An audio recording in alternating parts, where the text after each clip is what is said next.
we're good to go. Awesome. Well, thank you everybody for coming to my presentation. I cannot believe we're already halfway through GCAP.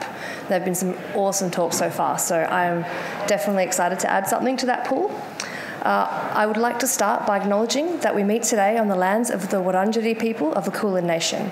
Sovereignty was never ceded, and as such these lands have always been and always will be Aboriginal land. So I pay my respects to elders past and present and recognise the important connection they have to the land. I would also like to extend a warm welcome to any Aboriginal and Torres Strait Islander people joining us today. I'm thankful and honoured to be able to share something of myself with you all. Also, a quick note, I will make my slides available later, so don't feel pressured to take photos the whole way through. Let's get into it. Okay, firstly, who am I? Something important to start with. My name is Andrada Tudor, my pronouns are she and her, and for the visually impaired I like to give a description of what I look like, and I have long brown hair that's straight, I have thick black rimmed glasses, I'm of Eastern European descent, and today I'm wearing a blue-grey woolen dress. So, I am the Director of Product at Rogue Harbour Game Studio, which is a team of about 25 people based in Vancouver, Canada, that make free-to-play mobile games mostly. So I lived and worked in Vancouver from 2016 right up until late 2022 when I moved back home to Adelaide where my family is, and I am now working remotely from there. I want to give you a bit of an idea of how I got here, and my background is in film. I studied writing and directing at university, and like a lot of people, I didn't actually know that making games was a career option. But as soon as I found out, I decided I wanted to switch careers. So what did I do? I moved to Canada. I guess the industry was still recovering here at the time, and I had other opportunities to seek out there with my partner, so we thought the games industry there is great, let's head over. So I was looking for a foot in. And on my way there, I did a bunch of game jams, including the train jam, which is awesome. I hope they bring it back one day. And I made some basic things with a few different game engines to learn processes and pipelines and things. And one thing I did bring with me from my former life is that I'd done a bit of systems analysis, and I knew enough about databases to cause some trouble, but not always enough to fix it. So my first job was at a free-to-play mobile studio, and I was a general do-something person. And one day my boss said to me, hey, our analytics is total garbage. Can you figure out a way to make it useful? And that is where my journey started here. So in that last 7 years, I've worked through a variety of free-to-play titles on mobile, most of them from the ground up, working then through prototyping, soft launch, and even some to global release. And the biggest constant throughout that whole career so far is that I've always been working in quite a small studio with limited resources and often as a department of one. So that is enough about me, and now that we've got more people trickled in, I want to do a quick audience survey to learn more about you all. So raise your hand if you are completely new to analytics and want to know if or how it's relevant to you. Okay, quite a few of you, great. Next, raise your hand if you're currently collecting data or planning to, but you are trying to find the best pathway forward. Okay, awesome.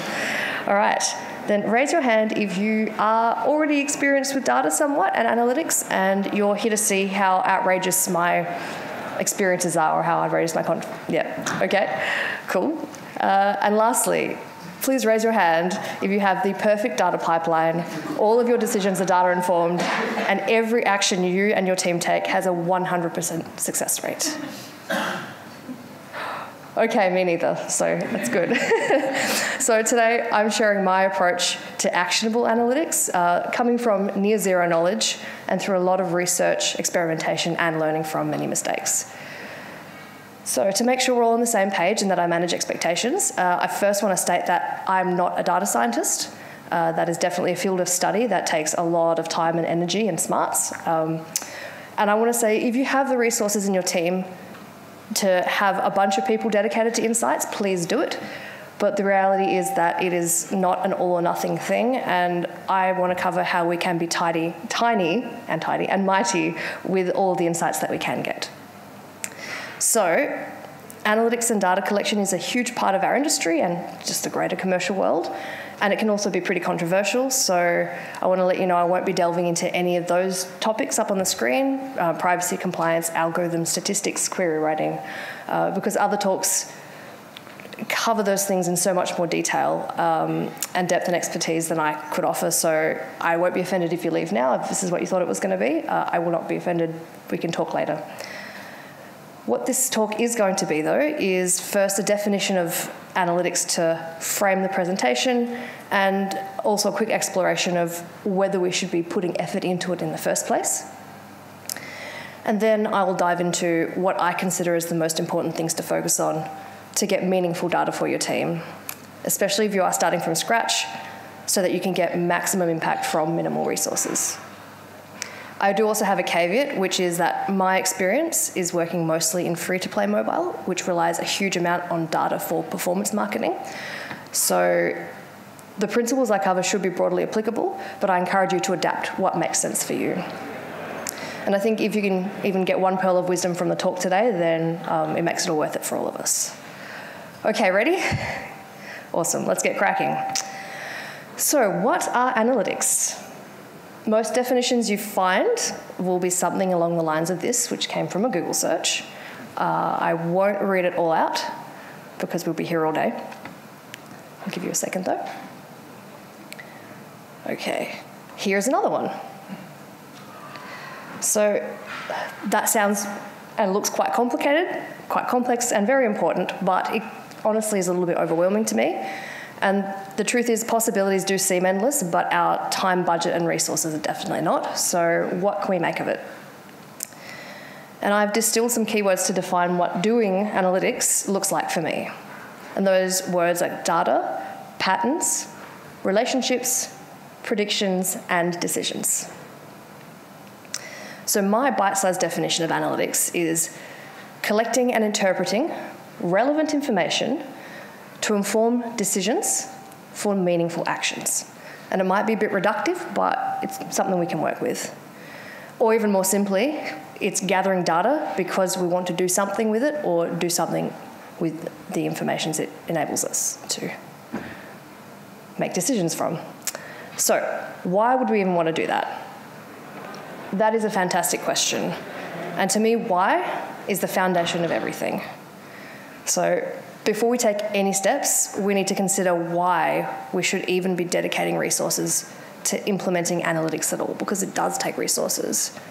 And there are certainly a lot of competing priorities for our time, and the smaller the team is, the worse that gets. So analytics can make sense for you if you as an individual, team or company are making something, in our industry most likely to be a game or interactive experience, that you want to be successful with, and you have a definition of that success, and you will have decisions to make, which could be design decisions, business decisions, technical, financial. And you want those decisions to be as reliably informed as possible, because time, budget, and sanity are definitely not infinite. So whatever our definition of success is, whether that is commercial or critical or even social impact, data or data can be a key part of that mix, alongside our intuition and our experience to get us over the line. So in this way, I like to consider analytics as another productivity tool to get to your goal with as little waste as possible. Okay, we've confirmed why we want the data and the insights, and our team understands that we should do analytics to help achieve our project goals, but what do we need to do next to actually get going? So there's one more important thing that I consider before we jump into implementation. It's a pretty big one. Who is your stakeholder and what do they need to do? And out of respect for the governor, I won't try to do the voice. Okay. So, who is our stakeholder? I'd like to split this into two groups. One is the consumers of the data. Those are the people who are going to make the decisions based from it. Secondly, facilitators of the data. They're the ones responsible for implementing that pipeline, and they will need instructions to do the right and relevant thing. So essentially, consumers define why we're doing this, and facilitators define the nuts and the bolts of how. And once you've understood these things, what to actually do kind of writes itself, and it lets you put the resources where they're going to have the most impact. It's about being tiny and mighty, once again. So here are some stakeholders that I've had the most experience with, and it is quite a long list, but I tend to group them loosely together based on the sort of information they require, and I'll go through that in a bit more detail. On the top line there, I've got managers, product, marketing, and third party, which could be your publishers or investors, essentially people who are not within your core team. And these people tend to rely on the business numbers kind of stuff. It generally is a bit more high level over time and in aggregate, and often they will be using the acronyms that no one has time to remember that are representations of engagement and revenue. And they use that as like signals for potential profitability, so, you know, of retention, session time, MAU, DAU, up, down, blah, blah, blah. Essentially, their goals are a little bit different, but they're looking at that same source of info. For management, it would be resourcing, risk management, looking at the general company trajectory. Product, as an extension of that, is also looking at the cost of making a successful feature, so it's a bit more product focused too. Marketing and user acquisition care about where they're going to be spending money so that it's a good return on investment. And third party, you know, external, generally are thinking about whether they should be spending money on you. So do you have the numbers to back it up? Next we have the design and features end. And the big question and concern here is the game actually good? Can we deliver on those promises that we're making? So from the design side, obviously gameplay is a big one, and getting information to balance is pretty critical. And it tends to be a lot more granular and also a lot more incremental too. Live ops is really an extension of that because it's about re-engagement and making sure that the success of the game and player engagement is sustained over time. Lastly, I've added a couple which you might not immediately think of as consumers of data, but they can definitely benefit from it if it's more granular and if you can make it available to them. So in my experience, the tech team comes to me a lot for things like performance metrics, helping to find sources of lag and then being able to optimize, and player support, if they can get access to individual player histories, can use it for bug hunting and things like, you know, helping to restore progress. But their concern is really about maximising player satisfaction. So in a small team, one or a few people might actually do multiple things, but I prefer to break it down by function and use case, like here, because, the most important thing is to have a conversation with who's going to use the data and be aligned on what they're trying to achieve. So just don't try to guess on their behalf. Okay. On the other side, the people in the pipeline, the ones facilitating implementation, are sort of defined here, and again, it's kind of a long list. The pipeline can contain all of the following roles, and each one does do something a bit different. So again, I'll step through and group them. I call these folk the data nerds. Essentially, their main focus in life is around data, and that is their function within the team. And they will focus on things like managing databases, cleaning data, sort of setting up the infrastructure, creating queries, all the way through to the analysis and insights.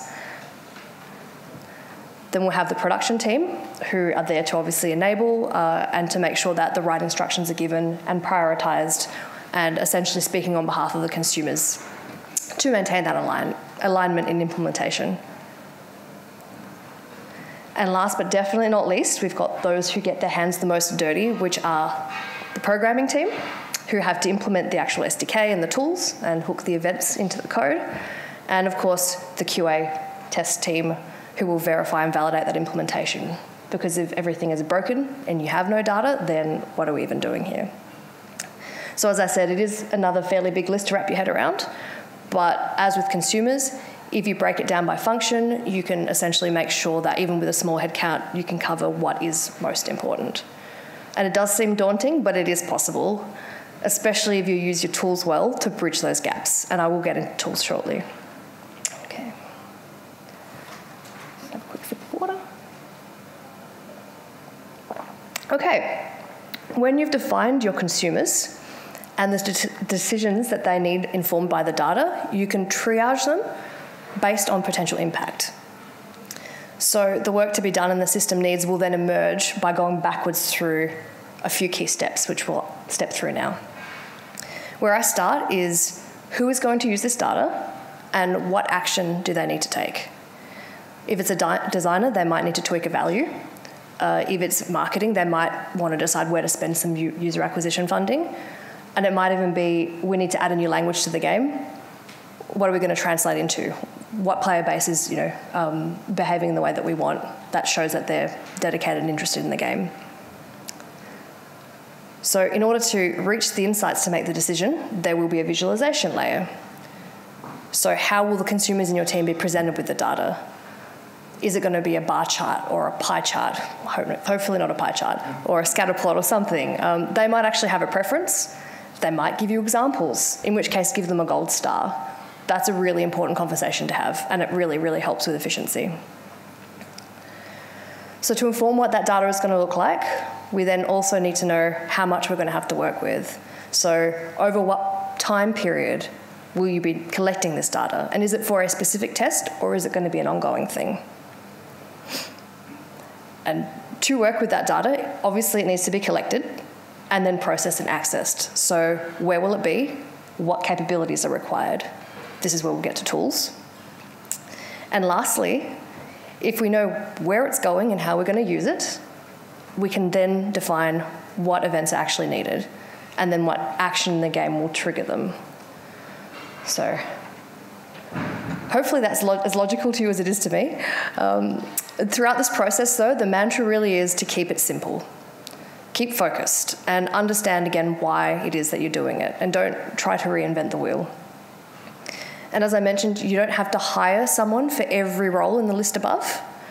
It's about the needs and the functions that you need to fill. If you can cover it with someone in the production pipeline, then you can complete that sequence. Okay, let's get implementing, finally. So whether we're starting from scratch or iterating, you'll need to do the following steps at the very least. One is selecting your tools, or adding to your tools or upgrading them. Then defining the data that you'll need to collect, and that is the event schema, which I will go into in more detail also.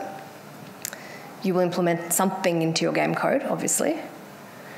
You'll QA test. And at some point, you'll set up queries and dashboards for your visualizations. And then once you start collecting that data, you'll generate reports and insights. So I won't go into detail on every single one of these, but I will highlight a handful of them with the learnings that I have to help you on your way a bit. The first one is tools. And there are many factors in selecting tools for your analytics. Which service you choose doesn't really matter as much as what you're putting into it and for what purpose. And I guess a word of caution is a lot of large companies have set up, they set up their own infrastructure, which they can do for data collection and storage and analysis, and they manage servers, data connectors, data warehouses, and they have a lot of really, really clever people on their teams, and they've thrown millions of dollars at it, and millions is how much it costs. So many have attempted to make a perfect data stack, and they haven't necessarily failed immediately, but they've lost steam over time and then sort of failed. So it is a huge endeavour, and I would say don't try to do this immediately. Instead, be like Bob and start smaller, because there's no tool that does all the things, and no matter what the sales team promises you, you can't get it all from one place. But you also don't need one tool to do everything either. Again, focusing on what matters and finding a tool that serves your goals is the most important thing. And if you can minimize your setup overhead and get there faster, that is the thing that we want. Okay, so there's a large number of online services for analytics that you can find with a simple Google search. This is just a few of them, quite a few of which I've had a bit of experience with, and I won't endorse any specific one, but generally these ones are comprehensive enough to cover the basics end to end, so that's collecting and then accessing and visualizing your data all in one. And the likelihood is you will probably start with one of these. You might have heard of tools like Looker, Power BI, or Tableau, And these are more data visualization tools. So they're essentially designed to work with already structured data that is stored somewhere and cleaned and normalized and ready to analyze. So that might be suitable for you, but it might also be something you'll build towards later. So it's worth knowing the difference. Yeah, another thing I want to note is some of the tools you use for other purposes may have some kind of data collecting capacity. For example, PlayFab, which is sort of server-side technology, they do have the capacity to collect events. So if you need something within the scope of what they can provide, they do have some default dashboards for common metrics. And if you don't need to send too many events to them, because it does get expensive if you do, that could also get you over the line early on. So be aware of what your tools can already do. If someone suggests setting up AWS Redshift, Snowflake, Databricks, or Fivetran, I would say go back, you've gone too far, because those are data warehousing and infrastructure solutions, and at this point, I presume you're not building an enterprise-level tech stack, so that will be a big time sink. Maybe get to that later in your journey, but it's probably not relevant now. Oops, I went the wrong way.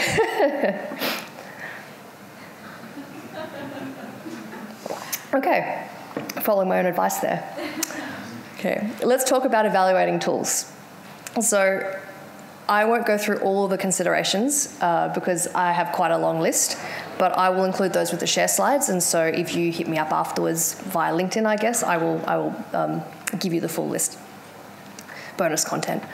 But for me, ultimately, it comes down to a few main factors, and the biggest one is cost. The question is, what can I afford right now, and will I be able to afford it later? Because a lot of things are free. More of them are free to start with. They'll get you in with a 1-month demo, and then once you've set it up, you go, oh, that took so long, I guess I'm not going to switch now. But do be aware of how the costs are going to change as your project scales, and depending on what your plans are for your project. How many users do you think you're going to need? Is that calculated on a per event basis, and will your costs suddenly explode once you do some marketing? So consider costs first. But then you want to think about, well, does it have the functionality I need? Because they're not all exactly the same. I think you should think about how you want to send events. When I say send, I mean how is the analytics platform going to receive them from your game? And is that done via a server, or is that done directly from the game client through an SDK? How is that going to be validated? And does that validation even happen on the platform side? And then how are you going to access the data collected? And then think about all those things and what the platform you're looking at actually supports. A big one for me is, can you see individual events come in? Can you get access to raw data? If it's something that you think you're going to need, that is something you definitely need to consider up front. And then lastly, how does that tool actually make your life easier? How much does that SDK do by default as far as having some pre-made events in the code?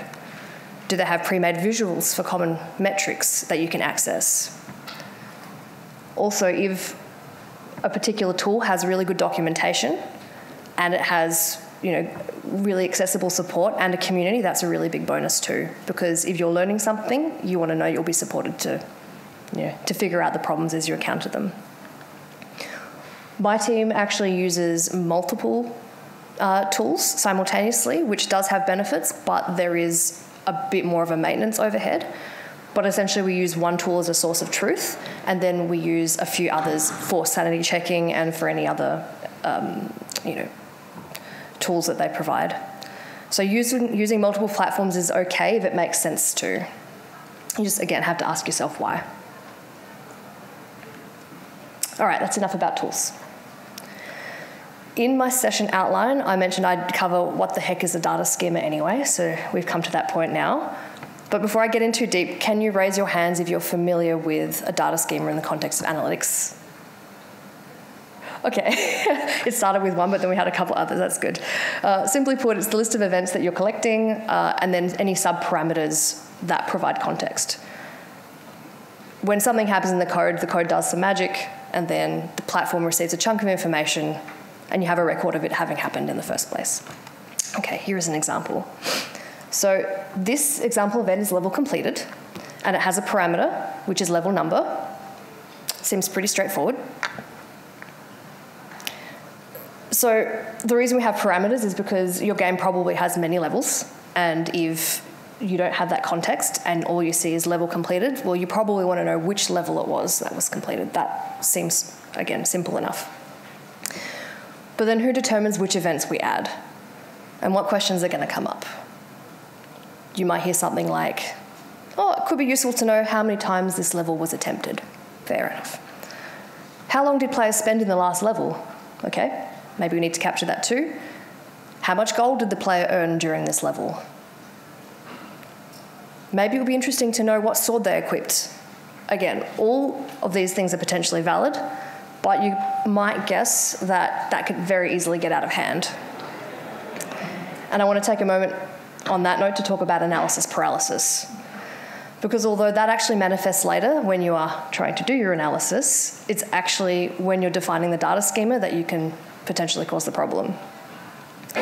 And you get so excited about collecting the data. I should say I got so excited about collecting the data that I caused a complete system overload. So when you do this, you really realistically don't have the time and the resources and even a way to evaluate everything. So my advice is to definitely triage based on impact and relevance. The other thing to realise is you can always add granularity in future iterations as you realise that you need it. An example is if you're a team of 3 making a mobile game and you need install metrics and need to capture how much money players have spent overall, you probably don't need to track what colour armour a player has equipped. Not in the first instance anyway. Again, it all comes back to why. Remember why it is you're tracking. Okay, so back to our level completed example. Why might we be collecting level completed? And who is the stakeholder for the information? What are they trying to achieve? Got a couple of examples here. One is production. They might want to know how fast players are getting through the content on average, because they need to schedule content updates and allocate the resources appropriately to make sure that you can hit those targets. On the other hand, design might have a stake in this information too. They might want to know if players are progressing at a pace that they're expecting. Maybe they need to adjust the balance to hit what their goals are. An even earlier question might be, are players even reaching event X at all? Is it even triggering? Is the game broken? Is that not even happening? The stakeholders might be numerous, so when you reach something like this, the trick is to try to design the event in the schema to avoid duplication and to see if it can serve everyone. And I don't have an easy answer on how to do that, because that takes practice. But once your brain processes that information and you mash it all together, what comes out the other side is something that looks like this. Behold in all of its intricate glory, a data schema. This is actually a truncated one with a few starting events. I think our current one has maybe got 50 events in it. But you have to start somewhere, so start simple. We keep our schema in a Google Doc, and it does look quite complex, but I don't think it's that scary. Of course I wouldn't, I wrote it, but it's just really, really comprehensive, and I will step through the different bits of it. Okay. So you see columns here. They're the names of our events and the parameters that they have to give them some context. That seems legit. We have the description of the values that are being collected, and also information about what data type it is, which is important for programmers in implementation. Is it a string or an integer or a timestamp? We have the trigger criteria for a particular event, so we know what happens in the game to trigger an analytics event sending. That's very important for reference. And then here we also keep a column to track implementation and QA. Essentially, we use a lot of color coding as well, so people can easily distinguish, is it in a dev build, is it in a production build, is it live with players, that kind of thing. And as you can see, we have individual columns for both platform or OS, as well as all the different analytic endpoints that we're using. And we do verify each of those individually. So this schema is a living reference document, and everyone in our team has access to it so they can understand what events are being collected in the game. I try to say to refer to it as much as possible to everyone, because the more people see it, the more they'll actually keep analytics in mind as a resource, and that can be really, really valuable. Another thing I want to mention is that it is a given that one person in the team owns analytics so that the work actually gets done. And that person will guard this document like it's their firstborn. But everyone needs to appreciate the value of analytics and how to leverage that info it can provide. Also, another word of caution, don't forget to copy and paste from the schema document directly, because spelling matters, and spelling consistently matters, including case. And our team got stuck with an event called IAP attempted instead of IAP attempted for 2 years because of a typo from me. And I still have night terrors about that. So just double check. Make sure you double check. And just like that, we're ready to implement. A lot of prep work. So here I won't go into too much detail because your team's normal process for adding any sort of SDK or feature will apply. The engineering team should follow the documentation and the instructions, and then you will QA absolutely thoroughly. And that means obviously playing the game, referring to that data schema, knowing what events you're expecting to trigger and where, and also making sure that you look at the values being sent. Because if you're trying to collect something in minutes and it's sending in milliseconds, all of your numbers are going to be out. So pay close attention to values as well as things being triggered. Okay. This means now, congratulations, you did an analytics. We're finished. Not quite, not quite. But once the data comes in, the team is going to be empowered to seek answers to their questions, and that is, to me, even more exciting, and I hope you agree. But we're now getting to the hardest part, which is getting the actionable insights. And this takes time and experience, and I am still learning new things every single day, so please be kind to yourselves with expectations. Okay, so data analysis can be somewhat of a rabbit hole, and I've learnt this hard way. Go as deep as you need to answer a question and try not to get too distracted. You know, we've lost a lot of good men down there, so just remember focus. When looking for trends and patterns in player behaviour, often the simple divisions can give you a really, really good starting point. So I'll go through a few that I tend to use. First is install platform. Players on, for us it's the difference between iOS and Android, sometimes maybe PC if we've got something up on Steam, but looking at how the players are behaving differently can already give you a really good head start on what you need to serve those players. Install geo, or the country they've come from. As we know, players around the world have different life experiences, different cultures, and they may enjoy your game in different ways, so it's a really good way to split by. It's also really, really useful when it comes to technical things. Who here knows that thousand separators vary in different countries? In some places you have a comma between thousands in a number, and in some places you have a full stop or other things. Yeah. So we discovered a bug that broke our entire game when our metrics were really bad by splitting by geography and realising people who weren't playing in English we're not able to play the game. So we discovered that by looking through analytics. It can be very useful. Another one is install date.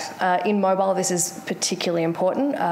We cohort our players by obviously the version they installed on, around the install day, and what's happening in the internal external schedule as well. And then by extension, where did they install from? Again, a really, really big one in free-to-play. Is your player organic? Did they click on an ad? Do we know which ad they clicked on? Players will enter the game with different levels of expectation and motivation depending on that source. So if you have access to this, which is getting harder and harder to come by because of privacy and stuff, but if you do have access to it, it's really, really useful. An extension of that, again, is the install cost, if you have access to the information, because it gives you an idea of the level of motivation your player has to stay in the game to try it out, and what was the barrier to entry for them to get to the game in the first place. If you have demographic info, generally that needs to be collected, as an opt-in thing. But if you have that and you have enough of it, that's really, really useful. And of course, if you're running an A/B test, you will be splitting your player by those two groups to compare. So remember, you're here to answer a question. So be consistent with the metric that you're looking at when you're splitting data so that you're comparing apples to apples. Once you've dug out relevant data, choosing the right presentation helps communicate patterns and trends. Now, this could be multiple talks on its own, so I'm not going to delve into all the different chart types and what you can use it for. But essentially, if you, I think back at slide 17, discussed with one of your consumers what they want the output of a query to look like, you're kind of halfway there. And that's why it's important to have that conversation early, so you know the kind of thing you need to output. There really is an art to making good visualizations, and there might be people on your team who are good at doing that particular thing, even if they don't care about the analysis, so find them and hold on to them. And there are lots of resources on different chart types and when is the appropriate time to use them. So I encourage you to dig around and do some research. I think it's really useful to start with whatever your analytics tool has by default, and a lot of them do have your basic metrics, like I said, retention, installs, those kinds of things. So don't reinvent the wheel trying to create queries for those things because they're already there. And also, if you have access to how those are put together, you can take them and build on them, which can be really useful. Sometimes, depending on how things are put together, if there's like a SQL query that you can copy and paste and then, mess around with, you can learn a lot and make your own queries that you can use. Okay. So it's important to be aware that not all questions are created equal. And good questions have actionable answers, and bad questions are a time sink, and you might not even be able to answer them. So here are some questions that I have banned from my team. I encourage you to make your own list, and how I actually steer them towards something more useful. Okay, it would be interesting to see X, Y, or Z. A lot of things could be interesting. What I would generally recommend in that conversation is asking, what decision will you be making as a result of getting this information? If you don't have a good answer, or it's not something we need for the next build, maybe it's not a priority and we can look at something else. The next one is, how is the data looking today? And the thing about data is that it is a spreadsheet with numbers and letters in it. That's what it looks like. So what I would ask is, well, what specific metric are you monitoring that you want to know? What time frame are you looking at it for? Another one is, what does the data say? This one really gets me. The data does not say a lot because it has no mouth and it has no opinions of its own. So keep an eye out for that one. It actually reminds me of this. This is a really great comic. The thing I like about this is it makes us realise that data on its own has potential, but at the end of the day, it's really just a table of values. So we ourselves are actually the missing link to get the meaning out of it. And as the consumers of the data, we are the ones with the intent that needs to be satisfied. So there is a process to getting insights. I actually prefer this conclusion, but I digress. Okay, the last banned question is, why did players do X? And the thing to remember and to communicate to the team as well is that data does not tell us why.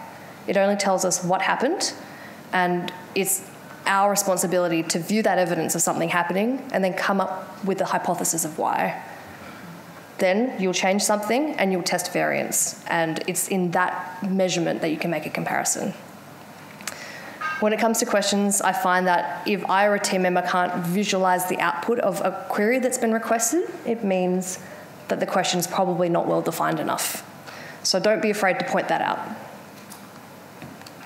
Okay, in the interest of having balance, we've got a few better questions, and they generally can be answered by measurement.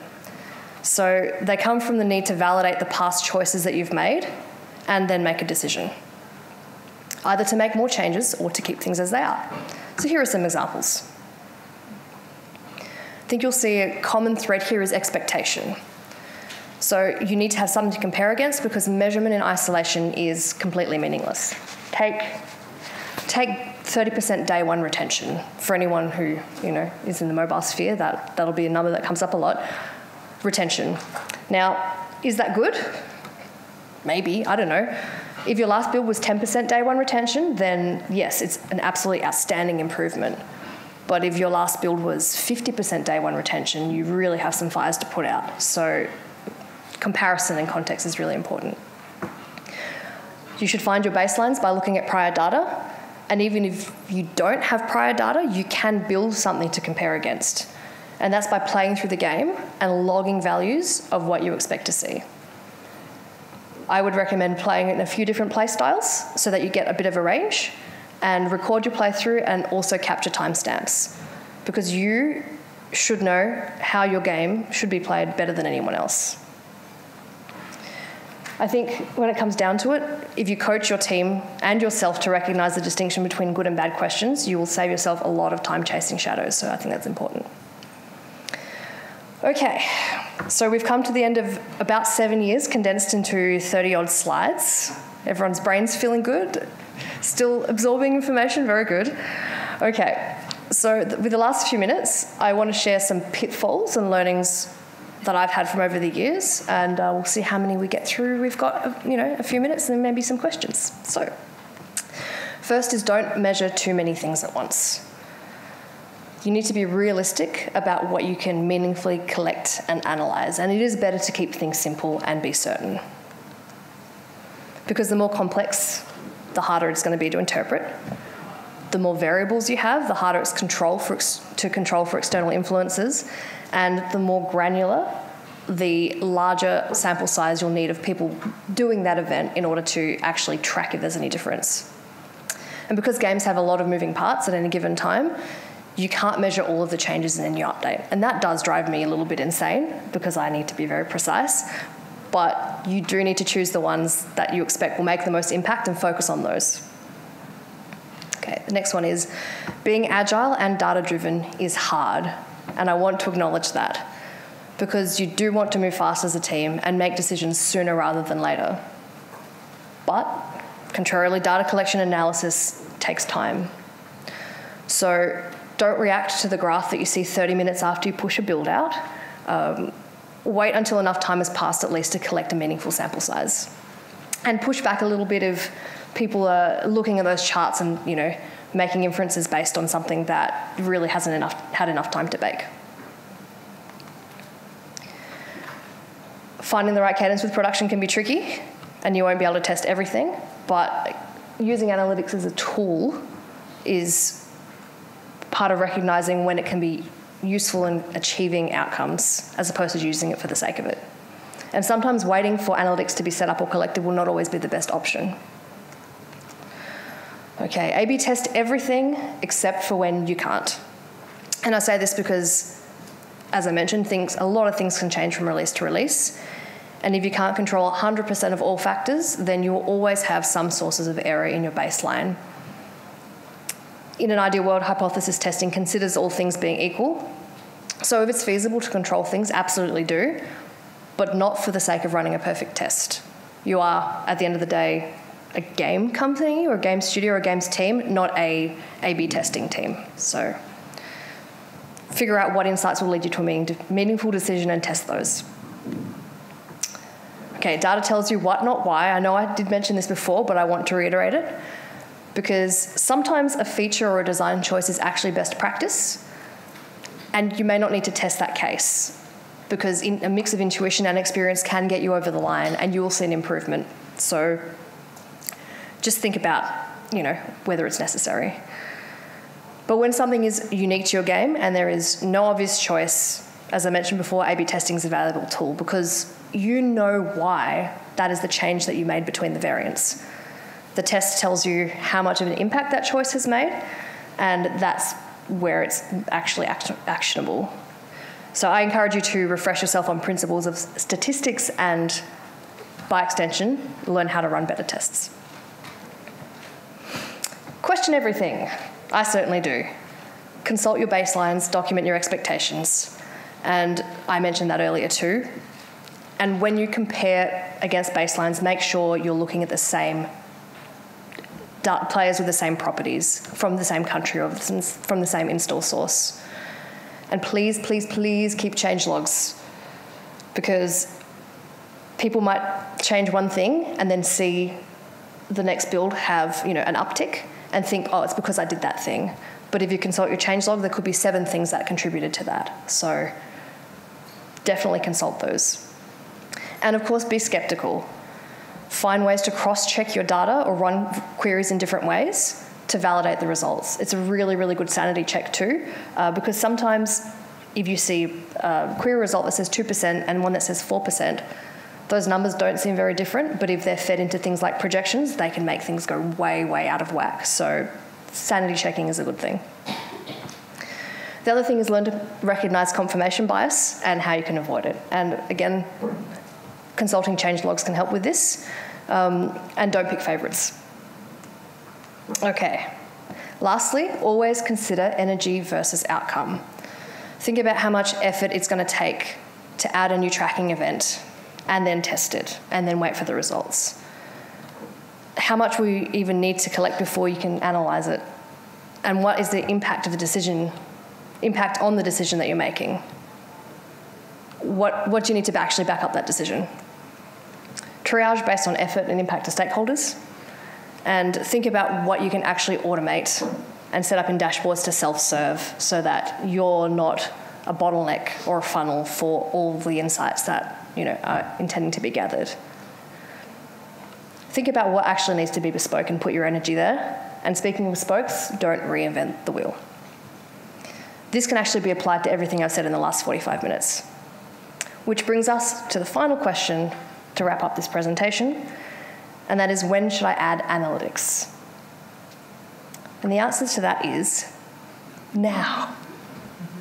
The real answer is add it as soon as it makes sense to, because obviously analytics are triggered by an event that happens in the game, and you can't add analytics to something if it's not built yet. So build the game, or that part of the game, first. But I would aim to have some kind of data collection set up as soon as you're putting the game into the hands of players. That might mean having a first iteration of event collection when you're doing play testing, just to see that things are firing properly, or at soft launch. So it depends on what your release cycle looks like. But generally, I would say the sooner the better. And all I can say at this point is you know what you're doing, and you know the game that you want to make. So be a tiny and mighty team. I believe in you. You should believe in yourself too. Be transparent with your goals and communicate the actions you want to take amongst the team. Focus and iterate together as your game progresses. And foster an environment where everyone understands the value and function of analytics to make the most of it. And also remember, data is not an oracle, but it is a very powerful tool to help us all achieve success. And that is it. Thank you. Awesome. So that's me going on my own journey from zero to first conference talk. So thank you for coming along for the ride. I think we might have 1 minute for questions if people want to ask them, or you can hit me up afterwards as well or find me on LinkedIn. So yes. I really love the presentation. Thank you so much. Thank you. Sorry, can you just repeat? Yes. I really loved your presentation. Thank you so much. I found it interesting to see that you had optimization as a use case for analytics. And I'm just wondering if you can tell me about a case study or a way that that was used so that I can kind of understand the approach that you would take with that. Sure. So essentially it was breaking down, it was a query that was had an enormous output, which was a whole lot of rows of all the different devices that we were using and then the different load times. And sort of chunked into 10-second groupings. And then that allowed the engineers to see what particular devices were actually being laggy and what maybe we should strike off of our compatibility list or that kind of thing. So it's getting really, really granular if you've got access to it. Thank you for that context. I really appreciate it. No problem. Hi, so I'm a designer, and I think I've asked every single banned question there multiple times. But I'm super curious about how you see your role when the conversation starts to move towards the hypothesis. So, like, you've identified a churn point on like day 3. You can see that drop off, and you're part of the conversation now, hopefully, about how we fix that. So, how do you come into that conversation, or how do you see your role? How do I see my role in, sorry, just to understand the question a little bit better, how do I see my role in particular in the conversation about what to do to solve the problem of dealing with the churn? Yeah. Okay, again, it comes back to the data doesn't tell me why, and it really should come down to what your intent is. If the intent is to, improve the retention at that point of day 3, you'd be going through a bag of tricks of, well, what tactics do we have, and how would we put that into a meaningful test? So my role there is really more to facilitate that conversation rather than to come up with solutions by myself. And I try not to be solution oriented. I try to really help people explore the problem space more because I think everyone has a quick answer to something, and then you can kind of get lost in the mire of like, well, what is it we're trying to do in the first place, and is that even the best solution? I hope that answers your question. It totally does. Thanks. Great. Thank you. Do we have time for any more, or is that one? I think we've got one more. Just one quick one. I was wondering if you had any advice for like a small team that doesn't really have much experience in analytics, but is looking to possibly DIY it in the form of like an early access or open beta program. Okay. Do you have any budget for analytics? Let's say we have 0 budget. Okay. So I said I wouldn't single out particular platforms. So I'm, saying what I wouldn't do. But there's actually a tool called ByteBrew it's quite a new one that is free, and as far as I know, they're going to stay free. And they have a really, really easy to set up SDK, and they have a really, really good community in Discord, and they're very, very engaged. I guess because they're new and they want people to like them. Sorry, Chris, if you're ever watching this.